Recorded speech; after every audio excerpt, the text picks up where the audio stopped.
Hey y'all, it's Emmy, your friendly neighborhood yogi, and today we're going to be working through the posture called the Reclining Hero. This is also called Supta Virasana in Sanskrit. Supta means reclining and Virasana means hero. Vira means hero, asana means posture. So all together when you string that, Supta Vira Asana, reclining hero posture. Now this posture is specifically to stretch our quads, so we'll be opening our core in this posture. And there's a couple stages of the posture that can be very helpful for us to rest into or breathe into as we are coming into the full posture, and maybe we don't even make it to the full posture. That is okay. One of the things that is important for us to remember is that our typical sitting posture today does nothing for our quadriceps or our core. And in fact, we're weakening those muscles in our 8-hour workday by sitting and not moving, stretching, exercising those muscles. This may be a very difficult posture to accomplish, and that's okay. Maybe we don't get past the first stage, and let's give ourselves permission for the first stage to be enough today. So that's where we're gonna start out. Let's start standing on our knees. So we're bringing our pelvis straight above our knees, pressing the top of our feet into the mat to give us some balance here, and pushing the knees down and apart from each other. Now we can start sinking our tail towards the heels, and maybe we begin to feel that stretch down in the knee or in our quads. So our goal is for the heels and the calves to sit alongside the hamstrings and the glutes. And we'll bring our forearms to the earth behind us. Now, an easy thing for me to do is to grab the balls of my feet to kind of stabilize me and help me keep my elbows squeezing in as my back gets closer to the ground.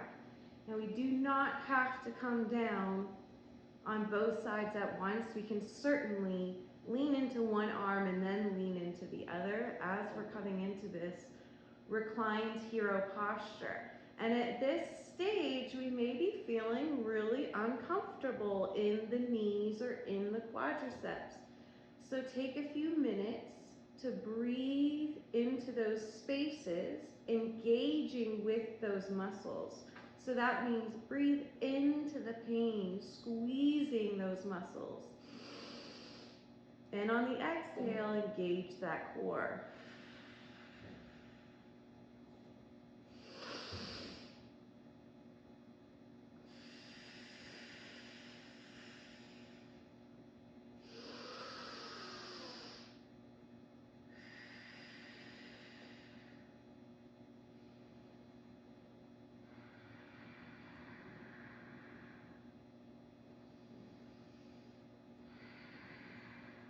Now that we've taken 5 breaths in the posture, we may notice some more comfortability in this space. Maybe our knees are not ready to whiplash up so quickly. Maybe we can think about taking this block and sticking it underneath the thoracic spine and allowing our back to fall all the way to the earth. And we do want to keep these knees in. So again, if we're feeling twitchy or pain in that space, let's breathe into it.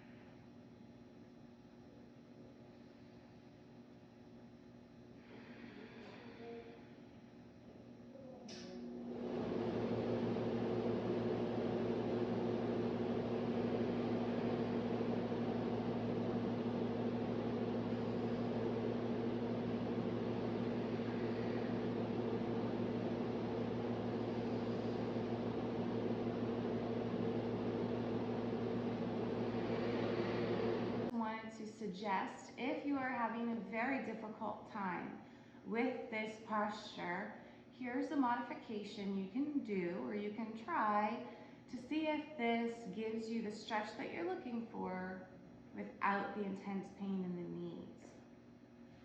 We'll take this block again and stick it right here at our low back. We're only gonna bend one knee, so we'll lean to the left and bring our foot and our knee way out to the side. So you may have more of a stretch in the hip flexor here. And with one leg pointing forward and one leg pointing back, we'll go ahead and recline onto this block and see how that feels.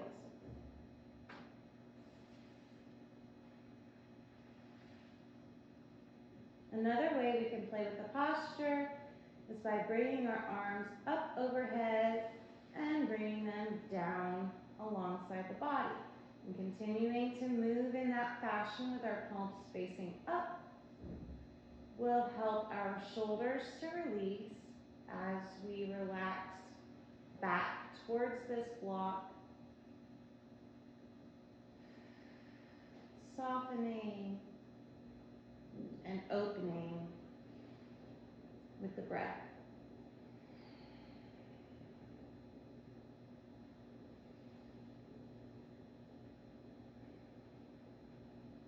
And as always, when we're doing one side of the body, we want to make sure that we get both sides. And another helpful thing to notice here is if one side feels different than the other.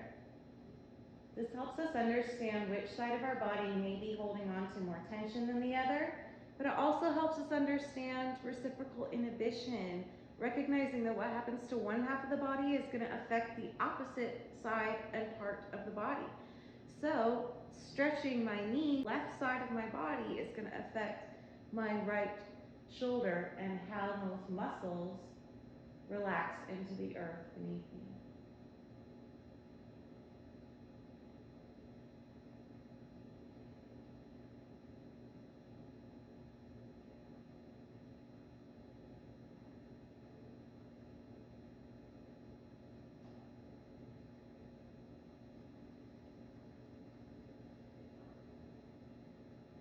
And after a few breaths, we will reset and enter the full Supta Virasana position. So again, we have our knees spread out in front of our hips. Take a full breath, holding on to the feet as we recline backwards. Exhale, bring that tail down, squeezing the glutes, breathe into the chest, and allow the back to fall to the earth. And we will have an arch in our low back here, that's just fine. Continue breathing into the chest.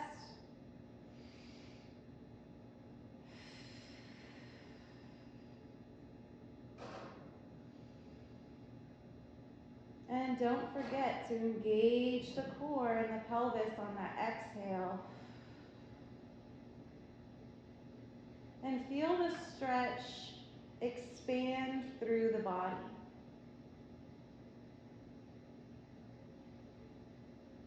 Specific muscle engagement will take this stretch to different places. So play around with engagement in your body. Squeeze the calves, squeeze the thighs, squeeze the glutes, wiggle the toes, squeeze the shoulders into the mat, away from the ears.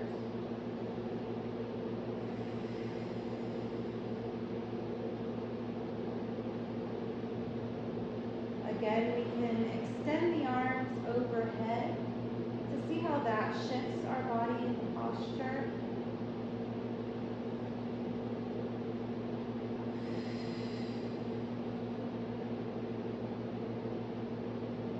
Take stock, take note.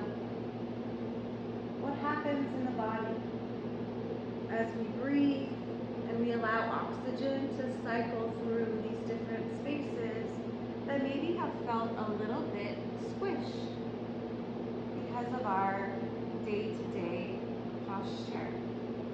After this intense stretch, let's make sure that we love on our knees.